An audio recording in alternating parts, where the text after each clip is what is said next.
Okay, colleagues, we're in the graveyard shift. Gender Mkwanazi would say the last one's breathing. So, you would say the last one's breathing. When you're ready, Mr. Dimitri, I think you can lead us in the report backs.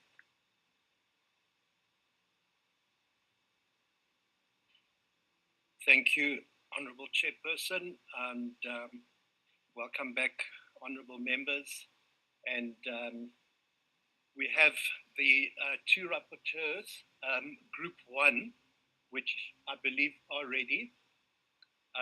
Nadia and Tolwana will be reporting back for Group 1, and Nomvuyisa will be reporting back for Group 2 when she comes back. Just to recap, Breakout 1 spoke about network level enablers, growth and inclusion, and Group 2, which Nadia and Tolwana will be talking to, was definitions, tiers, safety, and compliance. Thank you. Would you like us to proceed? Thank you. Thank you, honourable members. Thank you, honourable chairperson. Myself and Tolwana will just go through some of the highlights. To say, honourable members, that this was such a lovely, robust conversation. We saw it in the context of the first time we're all gathering in this space as these diverse stakeholders. And we also saw it in the context of creating an enabling environment for podcasting and other streams of digital content services to thrive, to ensure that there are guardrails in place, but very critically to ensure that this is not a conversation about who needs to be regulated, but a conversation around how we need to create those enabling policy and legislative and regulatory tools and instruments to make the sector thrive. It plays a vital role, not only in the economy, and hopefully it's going to grow, but also in terms of our culture, our heritage, who we are as a people. One of the key underpinning issues was around data sovereignty, around the fact that we all operate in our constitutional democracy and there has to be respect for the constitutional principles of our constitution, particularly freedom of expression, which comes with limitations. So I think it's important to understand the context in which the conversation was held. We had a range of stakeholders, from self-regulators, regulators, to government departments, as well as podcasters. So it was a very rich conversation. In terms of looking at the different tiers, we looked at the current legislative instruments and looked at what is currently in place, which the DCDT also so very carefully set out for us in terms of looking at the Constitution, PAPIA, PAPUDA, a range of other legislative instruments as well. And there was recognition that in the regulated space, which you all know very well, there is currently the self-regulator, which is the BCCSA, but of course also ICASA's Code of Conduct for Broadcasters. On the print sector, there is the Press Council, and we also heard, which was really an important note earlier as well, around the Press Council's particular role around news and the fact that it has also been extending training and opportunities to podcasters. When we talked about the different tiers, we looked at how effective self-regulation is. And in fact, we're pleased to say that in our group was included the IAB and a representative from the Podcasters Association, I think it's called the Guild, a real support for the creation of a self-regulatory mechanism, a real support for the creation of whether it's a pledge or a code, if that already exists, to get podcasters to sign up to that and to push towards a self-regulatory mechanism. We pointed out that it's very early days, of course, for such an association. On the broadcasting front, self-regulation has been running for more than 3 decades, and there was an encouragement and an opportunity to share our learnings and to share experiences. And I think very importantly, to have a space and an opportunity for training and development. One of the colleagues said that, remember, podcasting is not an elitist function. It's not all these fancy people sitting in urban metropoles. It's people all over. It's people in rural areas and townships. It's people across the board. And so we need to kind of, in a way, start realizing it for what it is. It is an opportunity for ordinary citizens to be able to engage in this way. One of the other key issues, which was also expressed earlier, was around affordability and access. And so a key recommendation is to look and think about what do we do to continue to push the costs of data in this country down? What do we do to make sure that we have affordable services? And what do we do in terms of understanding data and where it's housed? One of the issues was, where are these data centers? Is our data all housed offshore? Is it actually in South Africa? And I think the issue around sovereignty was a very critical one, and I think it's something we really have to consider very carefully. There was huge appreciation for the protection and safety, particularly of children and minors.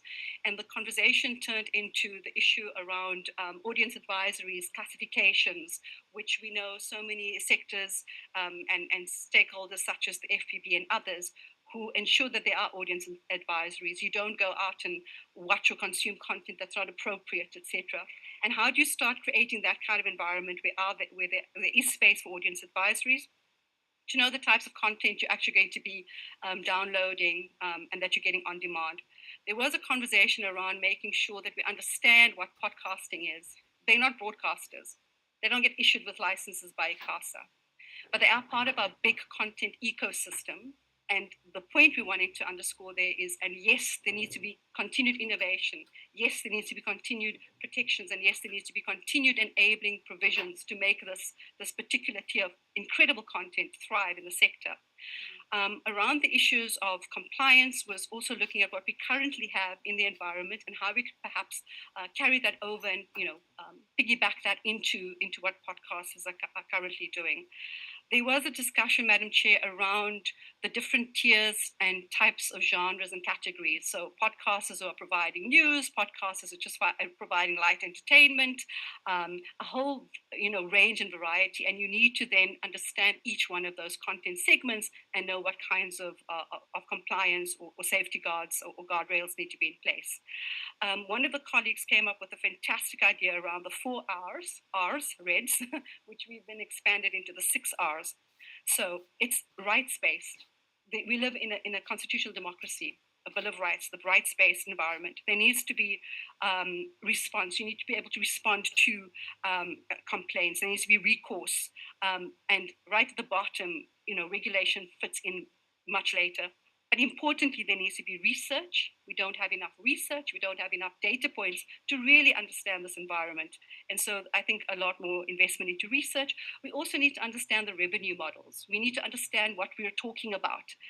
Whilst there was overwhelming support that we have to, and we were encouraged to have this conversation, there was also real appreciation for what current platforms are doing in terms of the presentations we just had from TikTok, Google, Meta, etc., that these global platforms do have already content moderation. They do have their standards. They do have their systems in place. And perhaps the other issue is we don't have sufficient public consumer awareness campaigns. Ordinary citizens are not aware of their rights, not aware of how they can actually lodge a complaint, of how they need to take these issues up. So there's a strengthening in terms of consumer public awareness, really needing to build that out so that, whether I'm listening to, as somebody mentioned, somebody just creating a podcast, whether it's in the kitchen, the garage, wherever else, I hear something, I'm not too happy. Do I have a sense of recourse? So in terms of those R's, we hope that will assist. So, Madam Chair, a really robust engagement, very interesting. We were very encouraged by the commitment and the interest, again, from the actual podcasters to say, of course we're here, and of course we're South African, and of course we work within the framework of our constitutional democracy, and perhaps people need to know more of that. The issue around trust was important, and the issue around trust, particularly when you've got advertisers or marketers who want to support your podcast, they need to trust your content. And this is why that issue was so vital to us. We were also reminded that the Advertising Regulatory Board, which is self-regulated for advertising, is also trying to get ahead of this, because, Madam Chair, you may be aware around the concerns around influencers needing to be transparent, needing to communicate when they are being funded by a particular brand and they're pushing a particular brand message, etc. So I think there's been a lot happening in the environment that might not be documented, but are happening organically. I think the other thing we were reminded of is just how progressive South Africa has been in the area of self-regulation generally. So we get different delegations who visit us from time to time from across the region, across West, South, East Africa, etc., coming to understand what's happening in South Africa. what makes us so unique? Now, of course, we've been doing self-regulation for more than 30 years. We've learned so much along the way. But what does make us unique is in the totally regulated space is people actually sign up to become signatories of those codes. They hold themselves to account. They will implement whatever ruling hits them, negatively, positively, whatever. But they're committed to that. And the minute you see an adjudicative process, which is often run by retired justices of the Concord or elsewhere, really sets the kind of credibility and integrity apart from any other type of laissez-faire, quasi kind of adjudicative mechanism. So I think there's so much that we can share, especially in the kind of emergence of new self-regulation and self-regulatory tools. The other thing we were very concerned about, of course, Madam Chair, which I think your committee members have also raised, is how long it takes for processes to eventually unfold and to be concluded. And in this instance, we know we're in the context of the draft white paper, which has pivoted very much into online content safety and harms, etc., is the suggestion that there be a separate entity that looks at online harms, online content safety issues, etc. That's still under play, under discussion. So a wide range of issues were canvassed. Our key recommendations would be around really investing in the kind of research outputs that we need, supporting self-regulation, supporting the very industry or sector that we're concerned about to organize themselves, to give them the space and the opportunity to organize themselves. Because I think that's the other thing is you come into a space and somebody mentioned how many podcasters are in the room. Can we count them?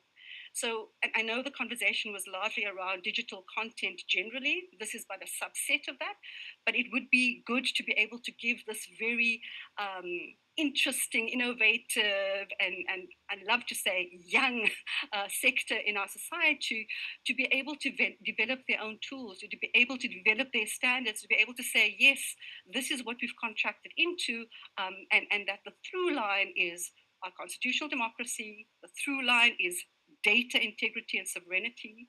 Our through line is that this is not a country of censorship. Our through line is that we respect, as I said, the principles of the Bill of Rights, and that we are ready to actually subject ourselves to the kind of scrutiny that's expected. That we appreciate that we are actually servicing a very wide and diverse range of audiences, consumers, users, call it what you will, and we need to respect that. So the other message, Madam Chair, is that this is about enablement, it's about support. It certainly is not about stifling. It certainly is not about creating barriers. Already it's a sector where there are no barriers. I can simply just use this and start going online. But because I can do that, I should not be abusing that. And I think that we've learned so much from the regulated space that we can carry over into the space. At the same time now, representing a very highly regulated sector, the point is really how we start balancing this, how there needs to be some real kind of opportunities to, at some levels, begin to revisit the whole model and say, well, maybe we are overregulated in some areas. Maybe it's time we started pulling back a little bit because we are concerned about consistent continuity in terms of economic growth and opportunity. And we are concerned with a lack of parity, which we've been talking about for years now. And so we are concerned, Madam Chair, that there needs to be a real concerted, meaningful effort to get ahead of this, to start saying that as South African content creators, as South African producers of the most incredible and amazing content we know local is absolutely more than lekker, it's best.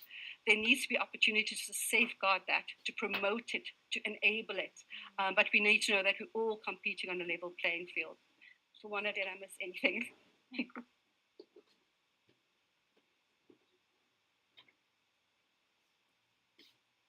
Thank you, Nadia, and I think certainly you've given us a very an idea of what a broad range of issues were covered.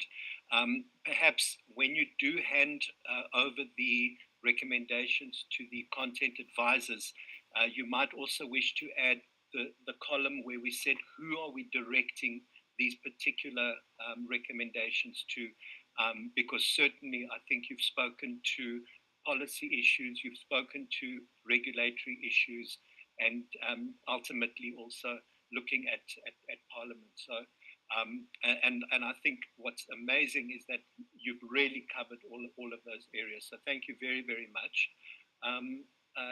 I think what I'd like to recommend is we take the second group as well, and then we can take questions on the full set of recommendations. So that's not me, I'm glad. Okay, so Sia, I believe, is presenting for the other group. So thank you very much. You're welcome to go ahead. Thank you, moderator, and good afternoon, Chair, to our members of the committee, our honourable members as well. And I do think at this hour of the day, it is very safe for me to say all protocol observed. Ne? By means of introduction, my name is Sia Sangweni, and I think it would be remiss of me not to contextualize me sitting in this room in this way. It was in 2014 when I started my very first job, and my boss at the time, Rena Brumberg, who has an esteemed career in broadcasting, sat me down and said, "You are about to witness some of the greatest changes in broadcasting." And that was when I started working with her and Gareth Cliff, leaving 5FM and establishing cliffcentral.com. So to think about what was in 2014 to the fact that we are here 12 years later in Parliament discussing such a medium as podcasting shows how truly, truly impactful media is, but particularly this medium in particular is. So I would have to say, Chair, we had a very robust conversation around how we actually build and grow podcasting, particularly as we look at what network enablers, growth and inclusion are. And as you can imagine, that something this vast and layered isn't only solved in one breakaway session, but rather these were key seeds that were noted to begin and continue the conversation going forward. In this breakaway session, some of the components that we looked at were the likes of being inclusive, sustainability, how we build on that, and we look at access and infrastructure, and also just the roles various stakeholders and participants and organizations can kind of accessible podcasts look like in South Africa. We had varied inputs around some of our session members, the likes of people who work with content creators in this country, but also in the continent overall. And we realized that we would have to solve a lot of issues before we get to an equal and truly fruitful future for us all. So some of those key issues being the likes of equipment or quality control or monetization, commercialization, and allowing creators to also have a great relationship with platforms and technology. The topic of a zero-rated environment came to play under this discussion, and understandably so. It is one that is complex, and a solution isn't something that can readily be reached at a point like this. But the topic of a zero-rated environment and why exactly it still is a struggle in many parts of the industry that we work in is another component and valid component that one needs to look at in this discussion. Barrier to entry that was looked at as we unpack this also goes into looking at equipment, looking at quality, and looking at the metrics that one uses to judge a successful podcast or a growing podcast.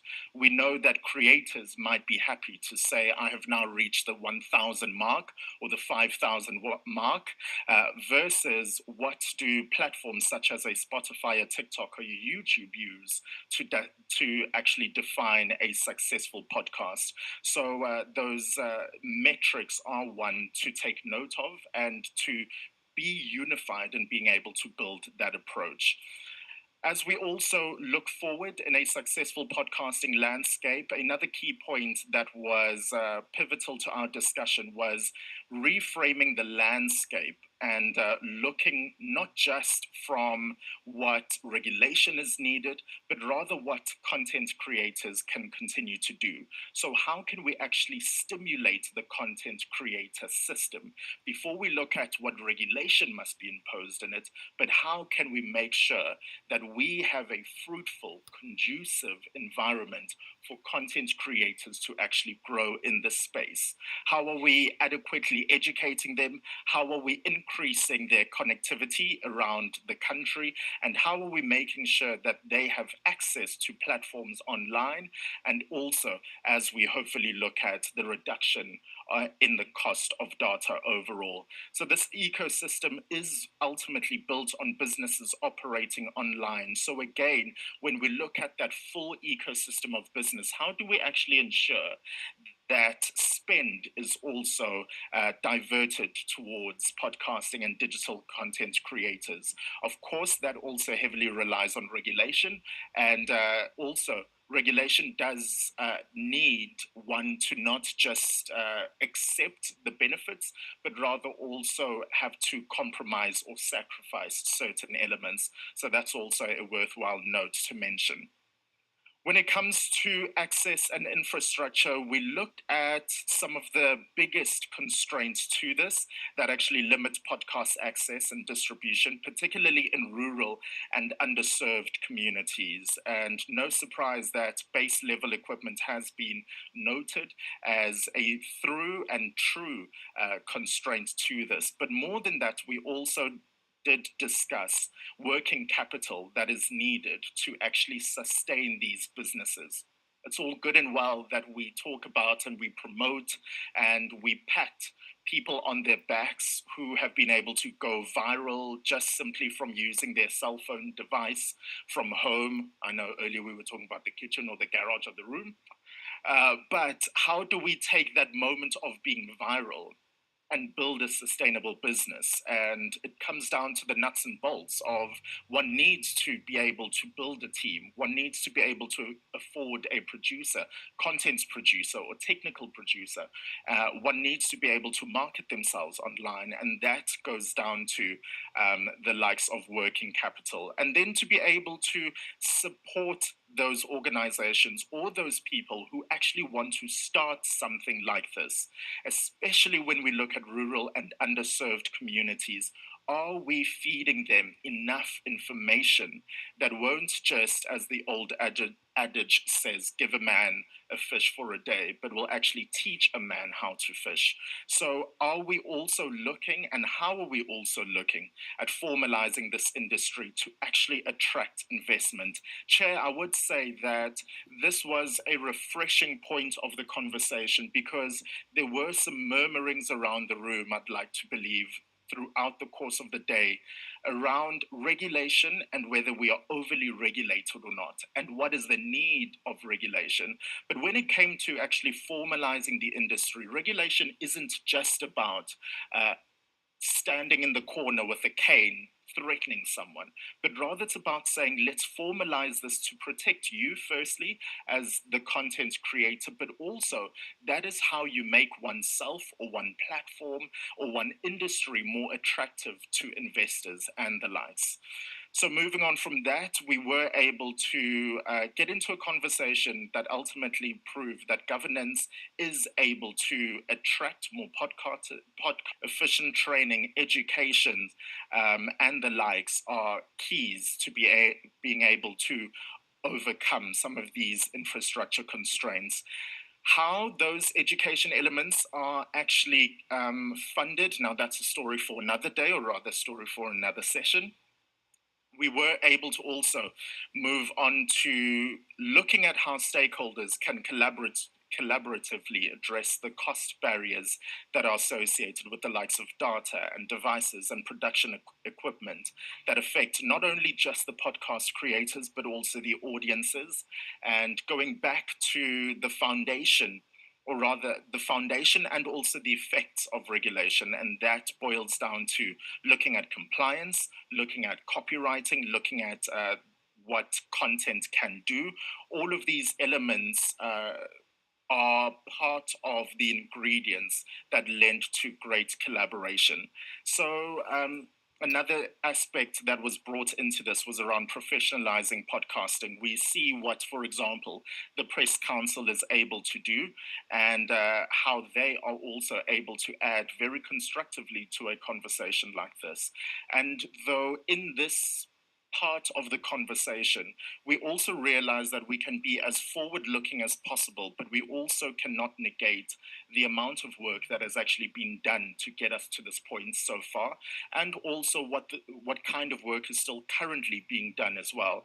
There are certain taxes like the luxury tax that have been re-looked at to now say, actually, people in South Africa who purchase a device that is under 2,000 rands, for example, will not be as taxed, for example, as they purchase that device, because that is not deemed as a luxury, but that is deemed as something that is being able to position someone at a platform or at a position where they can engage online. And so data pricing will always be a point of contention around this.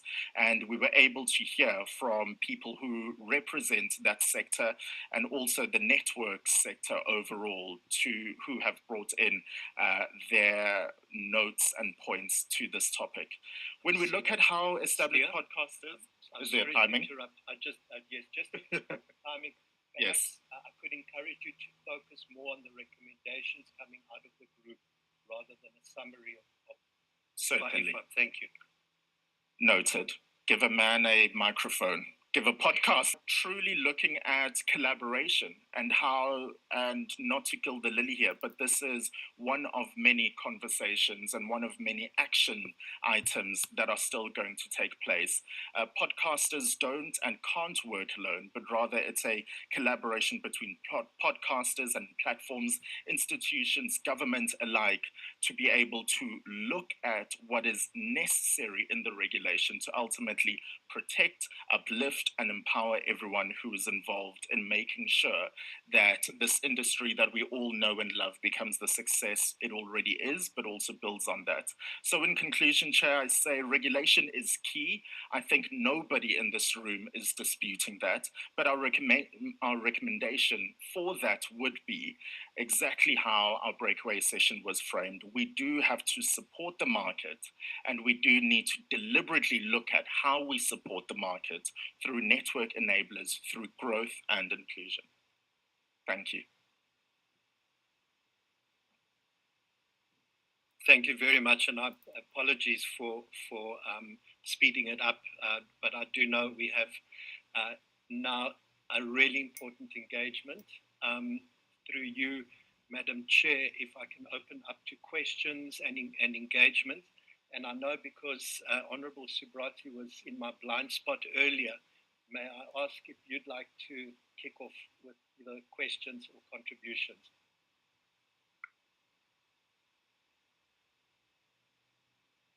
Thank you, Chairperson, and thank you, facilitator, for the day. Let me appreciate Mr. Dimitri. This very well curated roundtable that you had facilitated. Thank you so much for that. Maybe the point I would wanted to have deposited before the breakaway, and I think earlier I said it would have been career limiting for me to say that all the other political parties had covered me. So hence, yeah. So I think maybe I have been consistently making the point that after land in Africa and in South Africa, the ICT sector has been the most colonized sector and owned by big businesses, the narrative controlled by big businesses. And Africa and South Africans in that space have never been innovators and creators, and we've just been consumers. And that is the colonization and the context in which I want to frame my contribution to this very successful roundtable discussion. And against that, Chairperson, podcasting provides me with hope. When I heard Dr. Mpofu earlier speak and reminded me that this is a largely Black content creator driven market, I felt great joy because it means, Chairperson, that we are now, this is presenting us with an opportunity to be innovators and to be creators and to be the ones who create the narrative through this gift that we have as South Africans in our multilingualism, in our ability to speak English clearly as a first language, and in our multiplicity. And I think that's where, when I hear the great success of our podcasts, I attribute it to that inclusive society that we have built through this Rainbow Nation. And therefore, Chairperson, I think this must be supported because it talks to the first apex priority of the president, and that was to build an inclusive economy. So I think this for me was one of the key takeaways. Now, having said that, we cannot. So therefore, all the support for the industry and the issues surrounding self-regulation, we need to find the modality. We can't have a scenario where we wake up 10 years later and find that we had this conversation and that we only respond when the horses have bolted out of the stable. That maybe we should have done something in 2026, which we didn't do, because we didn't want to stifle innovation, because regulation and over-regulation stifles innovation. So I think we need to have a balanced approach to that.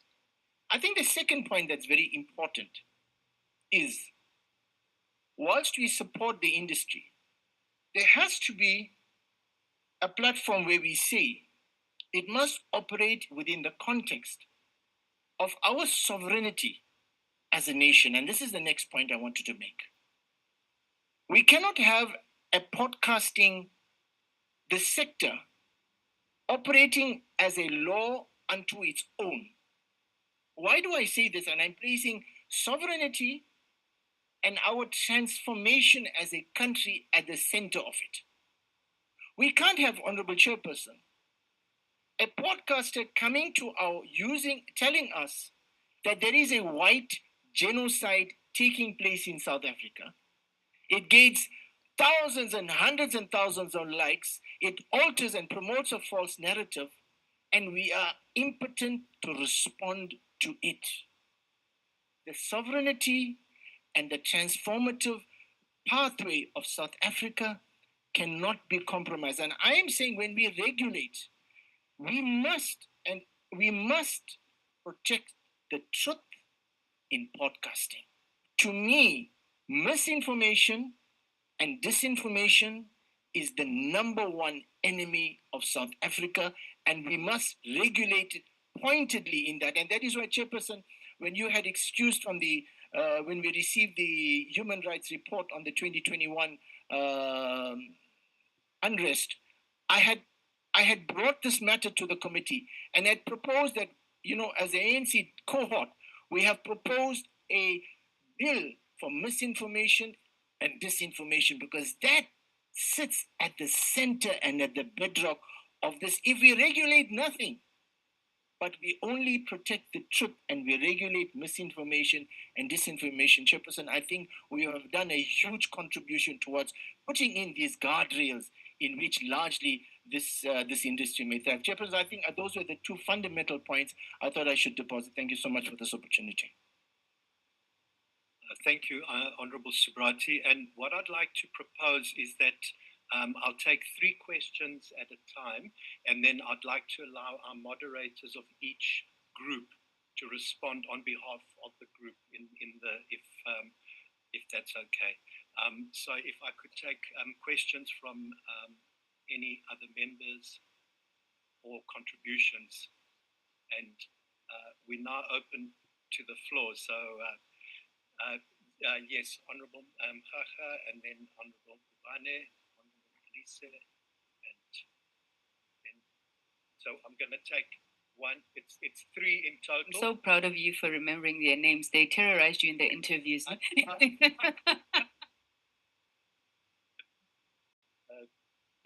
Good afternoon, and honorable members. colleagues, and everybody in the house. I think let me first appreciate this gathering. How I wish that it could cascade down to the lowest level so that our people have got the space of making a contribution in the interest of their own interest.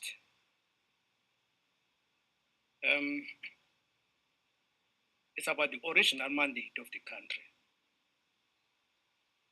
so that we were appointed in terms of dealing with this question. And the original mandate is found definitely in the constitution of the country, where that's where rights of citizens are enshrined. And therefore ours is to ensure that we respect those rights of individuals, particularly the vulnerable groups in society. Two, the impact of podcast over society. And I'm not sure whether we do have measuring mechanism to always assess whether what we are doing on a daily basis has got a positive or a negative impact to the development of society. And I'm raising this because South Africa has got this diverse society. And therefore it becomes our primary responsibility to ensure that we guard against those institutions that undermines that our society. The type of society we want to build as a country. Surely the constitution is clear. We want to build a non-racial, non-sexist society. And I identify this role for podcasts generally across that it has to, in its own agenda, particularly if it is transforming, to ensure that we achieve those particular objectives of a non-racial society that is currently still fragmented. And I think, so it's not about profits, it's about ensuring that we contribute positively to the development of our people. The notion of regulation, of course, and I think I'm comfortable now. I was very uncomfortable in the morning, but I know that people were coming with their own diverse opinions, and surely the contestation would be resolved through engagements. We do have an experience of religious bodies refusing the regulations to be regulated. And we're still sitting as a country with that kind of sector, still refusing to be regulated. But they think that regulation to them would impact negatively because of what they are benefiting currently as priests, pastors, etc. And I think that this one, because practitioners now are dealing with, they understand exactly that their protection also becomes critical for future purposes, but we have to be futuristic in dealing with this particular question. The ownership and control of the sector. I think Honorable Whip has touched on this question. But for us, the ownership and control of whatever innovation or creativity coming up becomes important. So that from that flows a policy that we understand that could impact positively to the sector itself and also others. So that we don't again, after 10 years or 20 years, have to come back and deal with this question of ownership and control. And I know that this sector is characterized by individual ownership, collective ownership, and surely you would need a body internally yourselves through collaboration to ensure that you manage this particular space, because currently it's a competition between different podcasts. either negative competition or positive competition, but it's a competition that we see out there in society. The third one is in relation to rural areas, and I'm happy that the last presenter talked about these areas. How I wish that one day programs of this nature would start from rural areas towards the center. But the perception up there is that podcast or no podcast, this is for urban areas, for the elite, and that's it. And I don't know how we manage to demystify that perception. It's always our responsibility that we ensure that Umam Juaga in that village also understand and is taken to be part of these particular processes. So the question of a rural area is always spoken to, but never, in fact, have a program that is rolled out deliberately so to deal with those communities. And they are the majority, they constitute majority in the country. And we cannot say we're successful, and yet the majority is still outside the net. The last one, Chair, AI. I'm not sure of the significance of AI. I need to be taken to school about this significance of AIs. I'm not sure whether it's assisting us or not. I don't want to be critical now because I'm not on board as far as their own evolution as an industry. But I'm not sure of the other. And you find out that you realize later, no, that I was misled here. So I'm saying maybe it's an area that we need to pick up and deal with. And I'm not criticizing as of now. The values and cultures of society must be encapsulated so that in whatever we do, the identity of South African citizen is prioritized. We have to have an identity. For a long time, never had the identity. Now, whatever program that comes from us must begin to recognize that we're a South African citizen. I know one time I was watching this soap for Nigeria. Nigerian soap. Those are 24-hour soaps. Soapy, whatever. Nigerians. You see children in front of those channels. You see human organ harvesting. Your child is seated in front of this thing.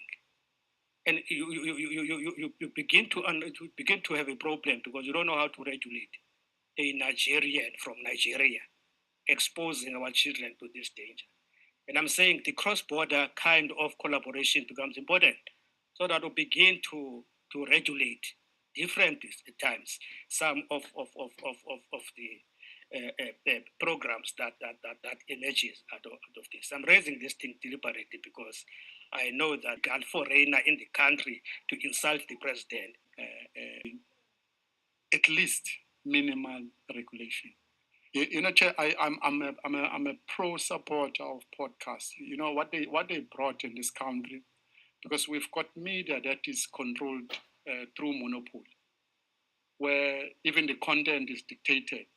For example, over the weekend we have a journalist that has been dismissed. So there are many other stories that I can make them as an example. It comes from what? The regulation. Those people are told what to do and what not to do. Now, if there is a freedom of people who do not belong under certain monopolies, under certain strict laws that regulate them, we appreciate that. I think the podcasters need to know that we appreciate their existence, and they've came up with some fresh air in the media space where they're not gonna be told. The person is gonna wake up and see things as they see them and go out there and put his narrative and put evidence there and do everything. So we really, really appreciate and support the podcast industry through and through. So that's the first point, Chair, to say we support them, and as an example of the church of not regulating, that regulation is important. And when we were living here, there were two speakers, especially the lady that was sitting here and here. They put it very clear.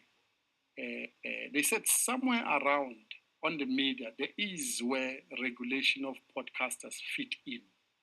So without tightening them too much or not expressing themselves freely in a way where they are not buckled down to say, you can't say this.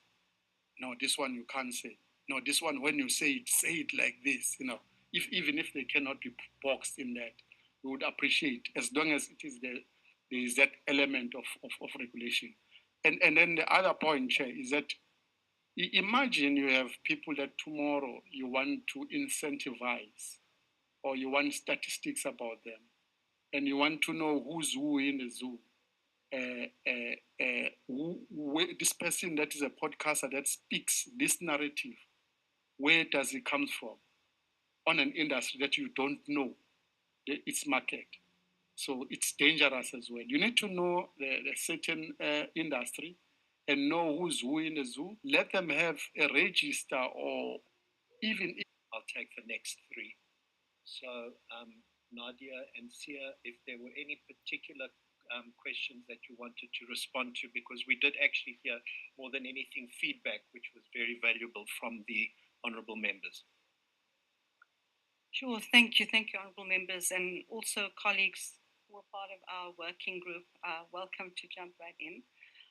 Just thank you so much, honourable member. The issue around AI and the impact of AI, in fact, was raised.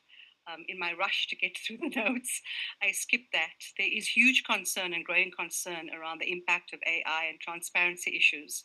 I think you may be aware that some news platforms are beginning to actually stick on labels as well. And I think the real issue is around where it's going.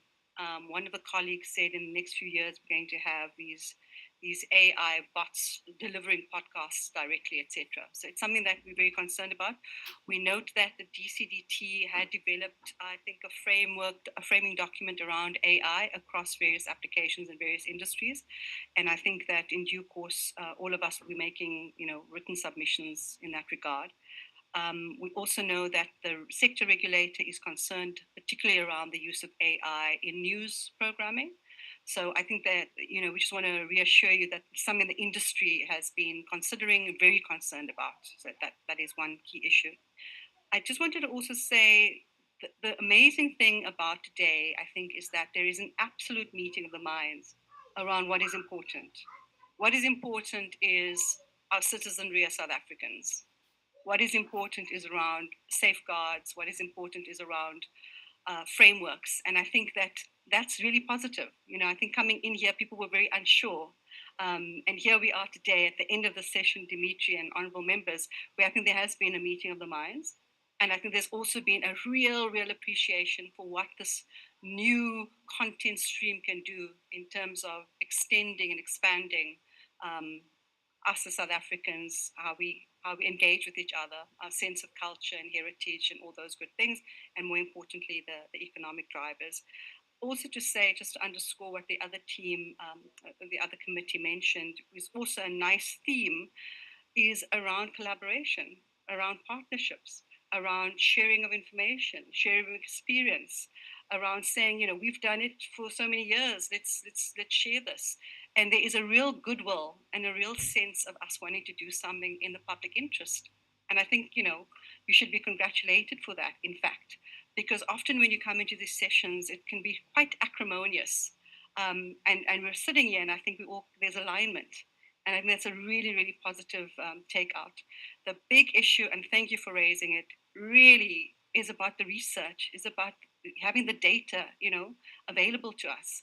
The other thing that one of the colleagues mentioned, who's not here now, was to the point around investing in podcasting. The point around in the broadcasting space, Madam Chair, we've always wanted 30% set off for community broadcasting. We also want similar investments into this emerging content stream. And I think that whilst we are so excited by its potential, I think the issue that you raise around the opportunity for these podcasts to actually derail the incredible gains in our democracy is something we need to be always on high alert about. And we need to use the existing instruments, the existing criminal protections and other tools at our disposal in the interim. And as I said before, I think let's give this fantastic new content stream the space and opportunity to organize themselves. people would rather get organized and develop these tools and instruments themselves with the support, of course, of others, than to be instructed and told thou shalt not or thou shalt, you know. And I think let's adopt that kind of open approach. It'd be lovely in 6 months' time, for example, you had this conversation and you hear what developments have emerged. So just to say, I think it was a really positive. It's just wonderful to sit in 2026 and all of us kind of being aligned in a way. And of course, we know what the international platforms are doing. We're very aware of what needs to happen. We're very aware of our continued efforts to work much closer with them, and for greater transparency, certainly in the way that our local content providers work with these multinationals. We also, Madam Chair, have to recognize the incredible work that the Competition Commission has done with their report and their recommendations. And we have to recognize that this is groundbreaking stuff that we've done in our country, which we so often forget. We so often forget these amazing gains. To the podcasters who are busy developing new ideas, there's something you need to talk about. It's just how we need to start singing our praises on so many levels. We so often forget that. I think we're very hard on ourselves. Thanks, Madam Chair. Thank you, Nadia. I've just been told people are missing their flights. Apparently, there's been quite a traffic snarl up, so anyone who's on around a 7 o'clock flight. So I've been asked to just speed it up. I'm going to take the 3 contributions from the members and then from members, and we've literally got 10 minutes max. Reading closing comments from our chair. Honorable Tilisha. Thank you very much, Chairperson. Good afternoon to everybody. So, Chair, I think we need to agree that there are no regulations for podcasts. I think we need to agree, though the 2 speakers that my colleague was talking about, the rep from Google, and I don't know from where, they're saying, there is some form of regulation, but I think we need to agree that there is no regulation. We don't have regulation for podcasts. Government has admitted that podcasts do not fall within the definition of broadcasting under the current act that is available. So how then would we justify suddenly applying broadcasting style content rules and to a medium that is, not legally distinct for the functions, and it operates as an on-demand user, generated content. So I think we need to agree that there's no regulation as far as that is concerned. And I raise this because, Chair, when as a member of the public you pick up hate speech on gender, harmful content to children, you know where to report it to. With the 3 mediums that we already have, like which is TV, radio, and the print media, you know that the BCC South Africa is there to report those things, and I don't think that's something that is available for podcasts in the moment. And if that is not available, then we're going to have a situation where there are laws unto themselves, because there is no authority as far as that is concerned. So the question is asked, who should be liable, when these things come up, when there's offense or what is this, a complaint. So Dr. Sizwe Mpofu Walsh says we should be, I don't know whether he was talking about them as individuals, because then you've got, because then you ask a question that when a podcast spreads false information, right, that incites violence or xenophobia, who should be liable? Should it be Spotify and YouTube, or should it be the individuals? And then he says we should be, held accountable. And I don't know what that means, because, for instance, even now when you report, like the Google rep was saying, when you report you then sometimes are confronted with a situation where they ignore that because they don't understand, the culture of South Africa. They don't understand certain languages that could be offensive to a certain group of people or tribe in South Africa. So you find out that they ignore those things. So when you're saying that we should be liable, I don't know who's liable. Should it be the individuals as podcasters, or should it be the platforms that they use as podcasters? I think, the last one, Chair, and I do take into account, Chair, that we don't want, for instance, the question I raised when we were beginning this conversation, I said, how then do you balance protecting the public, right? But also make sure that you don't silence the voice of the people. Because now, for instance, the rep from TikTok, I've given up on TikTok because 95% of my content is not eligible. 95% 95% of my content is not eligible. So how do you balance the need for online safety, with the fundamental right to freedom of expression? So maybe we should just also, because you can't have a platform where you have 95, I'm not even exaggerating, 95% of content is not eligible. That means, those strict rules that we were talking about have been applied to an extent that now you're silencing the voice of other people. Thank you very much, Chair.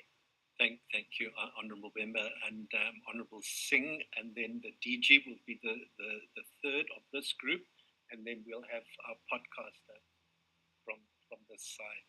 Sorry, Dimitri, can I pull the DG from your list? Because she must comment with giving us a way forward just before we close. Okay, so thank you, Honourable Member. And in fact, the DG and the Chair of ICASA have promised that they're going to host the next roundtables.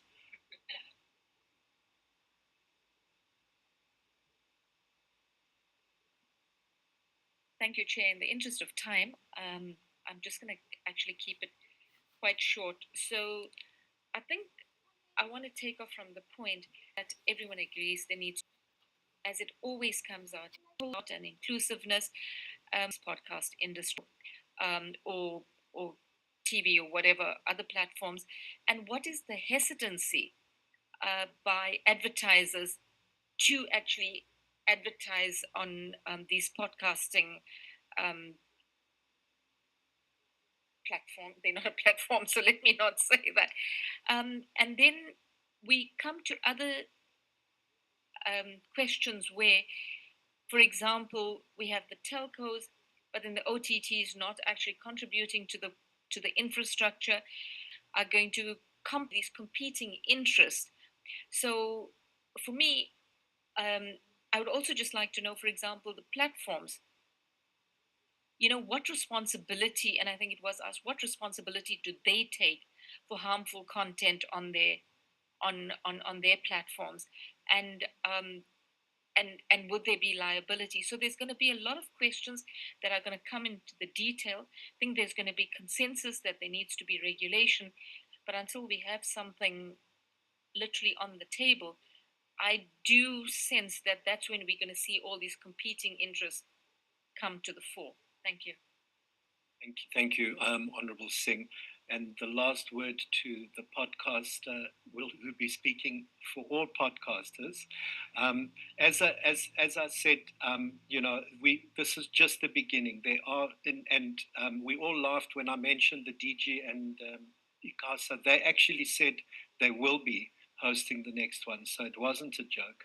And also, the content advisors have asked, please, if you have any questions or specific recommendations that you want to put forward, please email through to Hajira, whose email you'll have, and those will be incorporated in the final report. So please go ahead.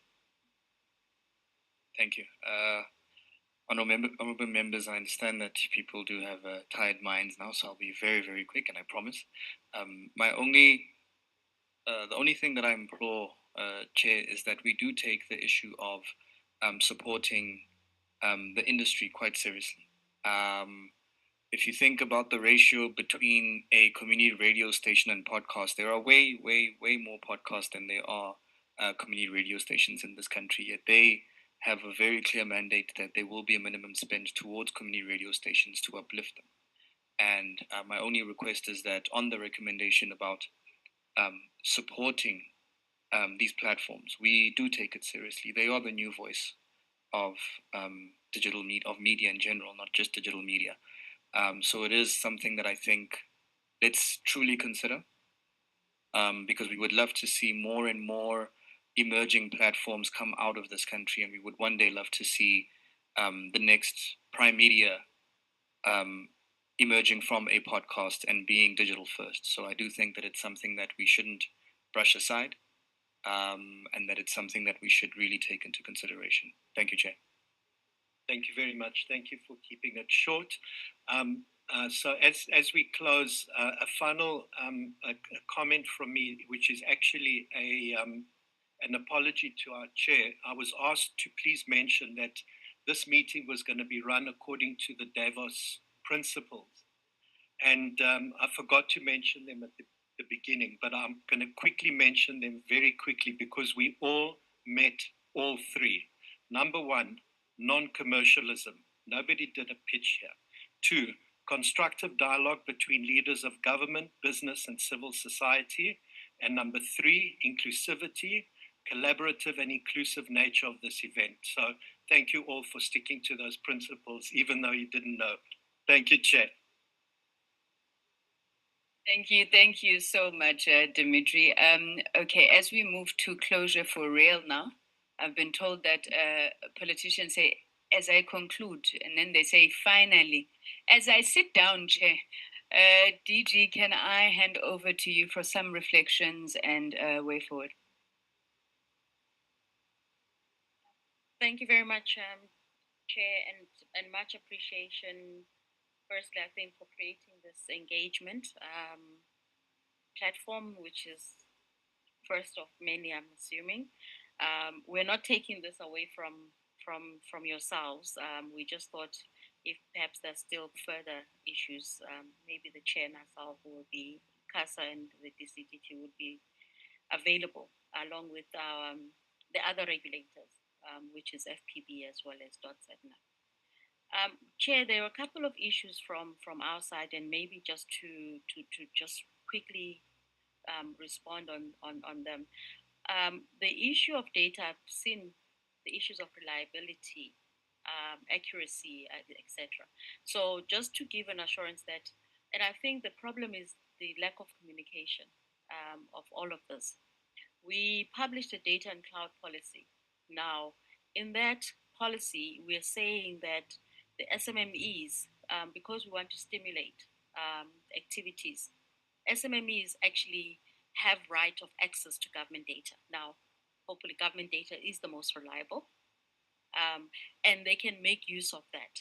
So unlike and we also want to encourage that issue of data sharing as well from the private sector in the rightful hands to avoid these issues of misinformation, disinformation as just but one aspect of it. So really want to encourage to then say, because it's a national policy, please let's exercise our writers as podcasters, content creators, to be able to access that and not necessarily rely on some of the information that may not be out there and accurate.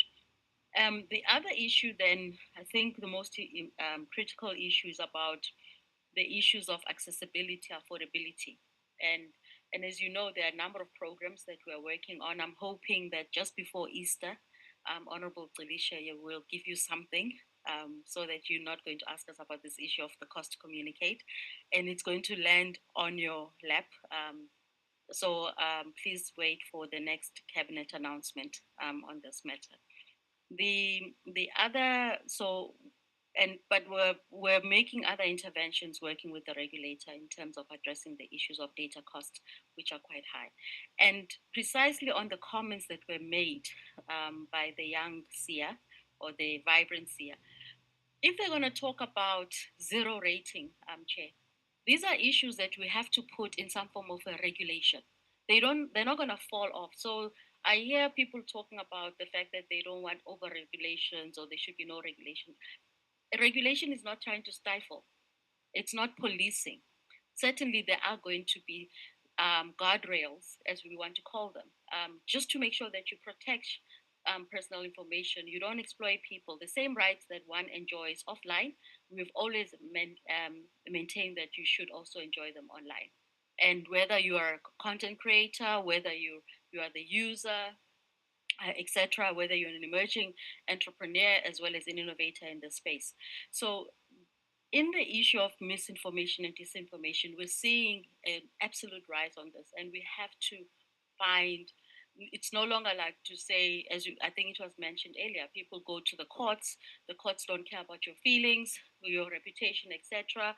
And so we have to make sure that we manage that issue of misinformation and disinformation. It is partly covered in the AI draft policy, which we're also intending to issue for public comment. But I do believe, as Honorable Subrati indicated, that we definitely need to come up with a much stronger legislation. There was a question about why regulations take so long. In our space, unfortunately, the ECA talks about this public consultation from a government side. I think from your side as legislators, you're the owner of this. You can short circuit that period. So we would encourage maybe a closer collaboration in terms of how we can work together. But I have to take it twice out for public consultations before it even lands on in the legislative as well. The issue with regards to the sorry, I highlighted this. Oh, AI. I did highlight this. I think the issue of sovereignty as well as the transformation. So in the audio and audio visual, and I heard earlier on the slight criticism, the intention is not about the regulation.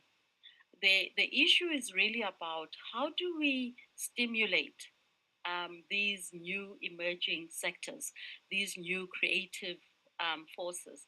And at the same time, how do we then, as a sovereign state, ensure that everybody contributes? So there's issues, I think we talk about regulatory parity, etc. So we're also talking about social obligations. Some of these OTT are not licensed, but we need to find a way in which they can contribute back into the kitty. Some of them we say, okay, what is, if you maybe, now we're opening up development, but in this new creative space, Spotify, YouTube, they're not yet there. So they don't even go and present themselves or make an application in terms of the AI. So how do we make sure that they actually contribute back into society in South Africa? And in return, we use those funds in order to us to build the issues of training that was mentioned here, the issues of equipment, especially bridging this digital divide, looking at the rural areas, especially people who are being creative and they say, I want to build on this, but I just don't have the muscle for it. And you're not going to get an investor in the first day. You've heard about these, most of them, they start in the garages, on the couches, etc., hand down equipment, etc. So we need to be able to build some form of an encourage an enabling environment, let me rather say, to support the entrepreneurs, the emerging content creators, etc. So that is a part of the intention also within the audio and audio visual paper, just so that everyone contributes and plays their equal part in this sector. We are mindful of the fact that any form of regulation, as we do now, introducing whether it's going to be the audio and audio visual, the misinformation, disinformation, there's going to be a lapse, and there's going to be continuous, obviously evolving, and we'll need to try and find another creative way in terms of making sure that in terms of enforcement, like issues of regulations, which could be working faster. And we do encourage, though, the issue of everyone contributing. So not necessarily self-regulation, but we're saying that each one should take equal contribution.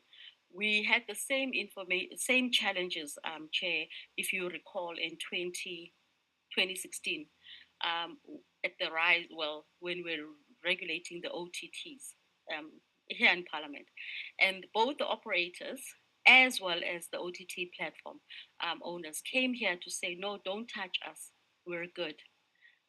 5 years later, there's complaints because the ones are benefiting, the others are paying tax, etc. So I just want to encourage as my last point to then say, let's learn from the lessons of the past. I think we can work this journey together to be able to come up with a rules-based system that will be beneficial for all. Thank you. Thank you very much, DG. I suppose, yeah, there's a lot of food for thought. I've been thinking about what I would possibly say to close this meeting. And to be honest, I haven't come up with much, except for the fact that I'm really proud to be South African today. I was sitting here watching all of the participants, delegates walk in.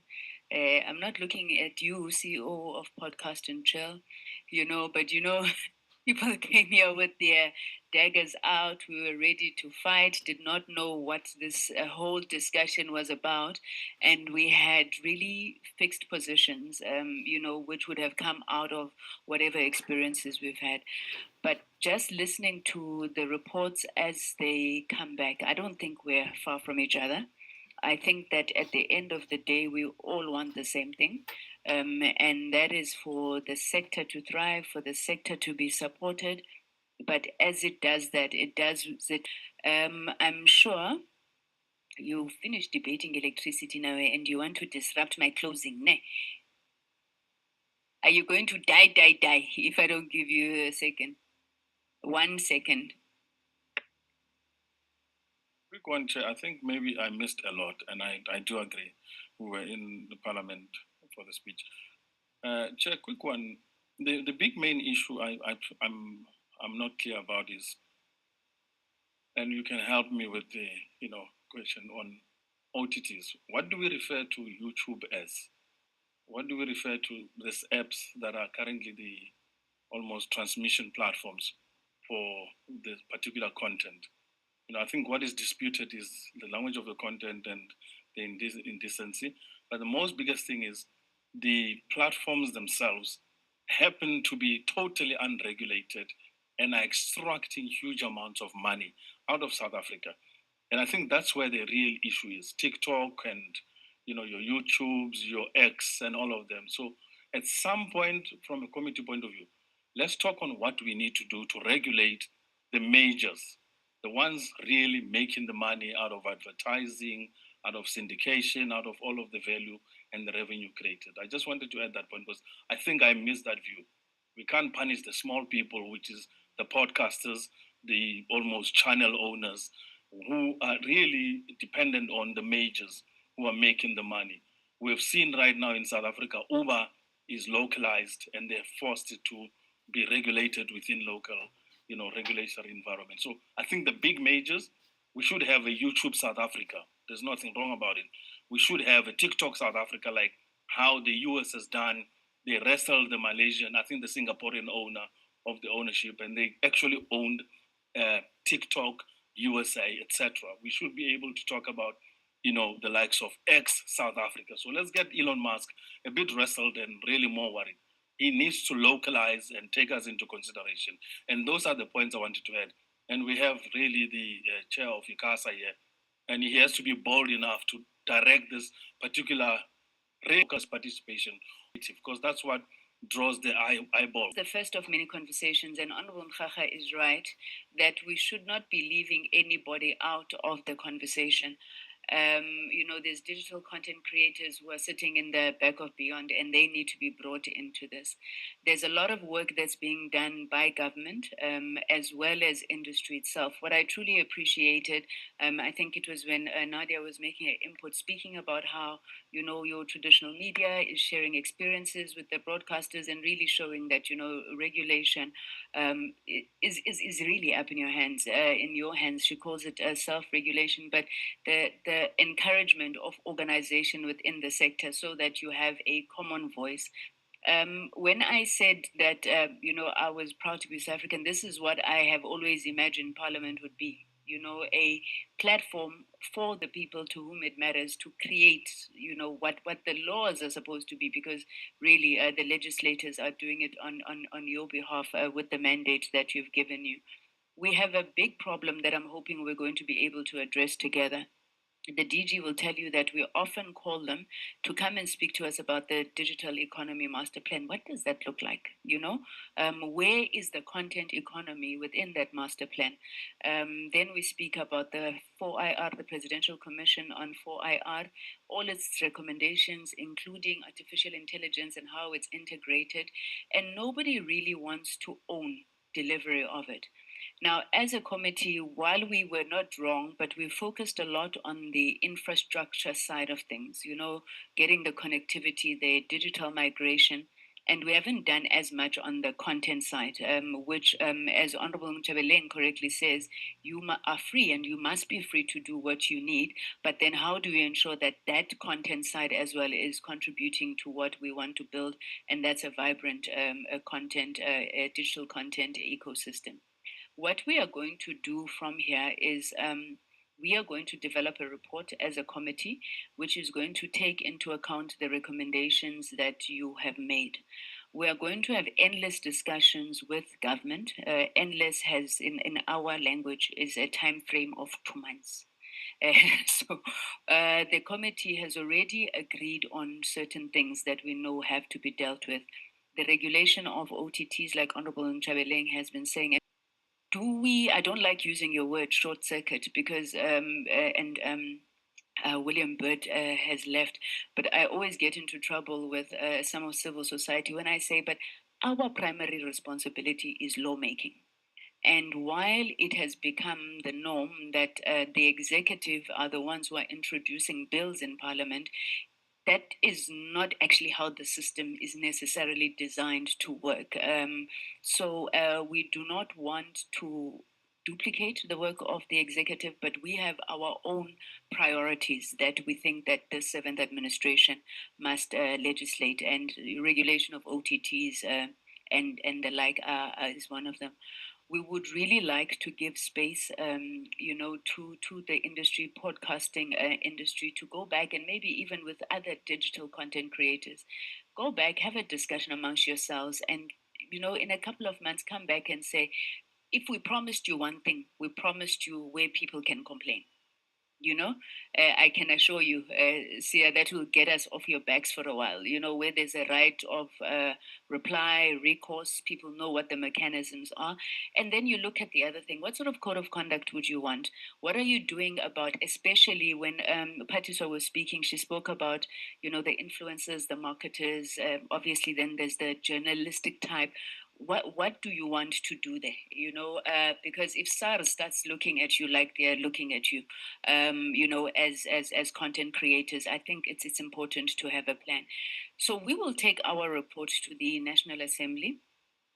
Government is bound, obligated to implement the recommendations of the National Assembly once that report is approved.